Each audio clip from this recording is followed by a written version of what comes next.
एक बोरी गेहूँ। प्रतापनगर एक बहुत ही संपन्न राज्य था। वहाँ के राजा बहुत ही प्रतापी थे और प्रजा का पूरा ख्याल रखते थे। राजा ने पूरे जीवन प्रजा की मन से सेवा की थी, लेकिन अब वह बूढ़े हो चले थे तो मन में बड़ी दुविधा थी कि उनके बाद राज्य को कौन चलाएगा। राजा साहब के 3 बेटे थे। उन तीनों ने एक ही गुरु और एक ही विद्यालय से शिक्षा ली थी, लेकिन राजा ये निर्णय नहीं कर पा रहे थे कि कौन राज्य के लिए सबसे अच्छा उत्तराधिकारी है। अब राजा ने तीनों बेटों की परीक्षा लेने की सोची।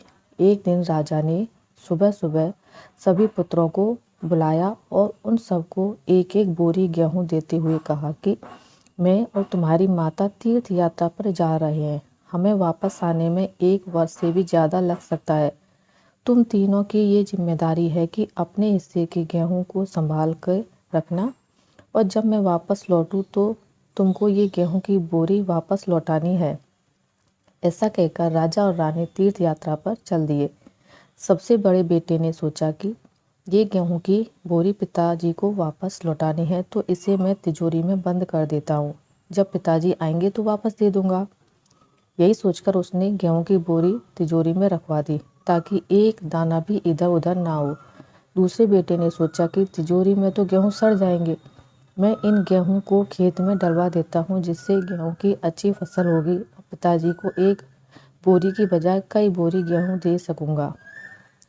अब उसने ना गेहूं के लिए अच्छा खेत देखा और ना ही अच्छी उपजाऊ जमीन देखी और ना ही खेत की घास फूस को साफ कराया। बस ऐसे ही एक बंजर जमीन पर गेहूं डलवा दिए और कभी उनकी देखभाल करने नहीं आया। उसे लगा कि अब अपने यहाँ फसल आ जाएगी। तीसरा बेटा ज़्यादा समझदार था।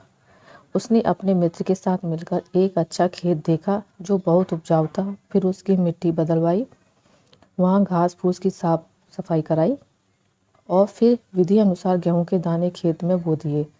पूरी लगन और मेहनत से खेत की हिफाजत की, समय पर खाद पानी सब कुछ दिया। साल भर बाद पहली फसल आई। उसने फिर से उसे बोया, फिर और अन्न उपजा। खेत खलियान लहलाने लगा। राजा यही कोई 3 वर्ष बाद वापस आया। तीनों पुत्रों को देखकर बड़ी प्रसन्नता हुई। साथ ही मन में इच्छा थी ये जानने की कि बेटों ने गेहूं के साथ क्या किया। पहले पुत्र ने जैसे ही तिजोरी खोल के दिखाई, अंदर से बहुत बुरी बदबू आ रही थी। सब कुछ सड़कर खराब हो चुका था।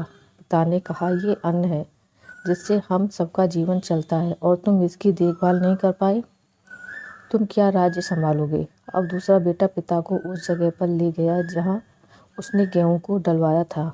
वहाँ जाकर देखा तो जंगल था। बड़ी बड़ी घास फूस खड़ी थी। गेहूं का तो नामो निशानी नहीं था।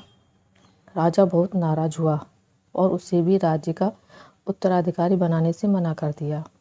अब तीसरा पुत्र पिता को अपने खेतों पर ले गया। वाह, दूर से ही एक अलग खुशबू आ रही थी। गेहूं की फसल लहला रही थी। चारों तरफ हरियाली और जीवन था और उस खेत से 50 बोरी से भी ज़्यादा गेहूं उत्पन्न हो चुका था और आज भी खेत में फिर से फसल खड़ी थी। राजा का मन देखकर बहुत प्रसन्न हुआ और राजा ने तीसरे बेटे को अपने राज्य का उत्तराधिकारी बनाने का निर्णय लिया। दोस्तों, उस राजा की तरह भगवान ने भी हमें कुछ गेहूं संभाल के रखने को दिए हैं। वो गेहूं है हमारा जीवन, जिसे हम बेकार के कामों में नष्ट कर देते हैं। ईश्वर ने जीवन दिया कि दुनिया का विकास करना, अपने ज्ञान को बढ़ाना और उसे बांटना, लेकिन हम अज्ञानी लोग इस जीवन को सड़ा देते हैं और अंत समय जब ईश्वर पूछता है कि जीवन में क्या किया, तो जवाब होता है शून्य, कुछ नहीं। अपने मन की ज़मीन को साफ करिए, उसमें जो घास फूस है वो हटाइए, मन में जो ईर्ष्या गुस्सा और व्यसनों को हटाइए और अच्छाई के बीज बोइए। फिर ईश्वर आपसे बेहद खुश होंगे।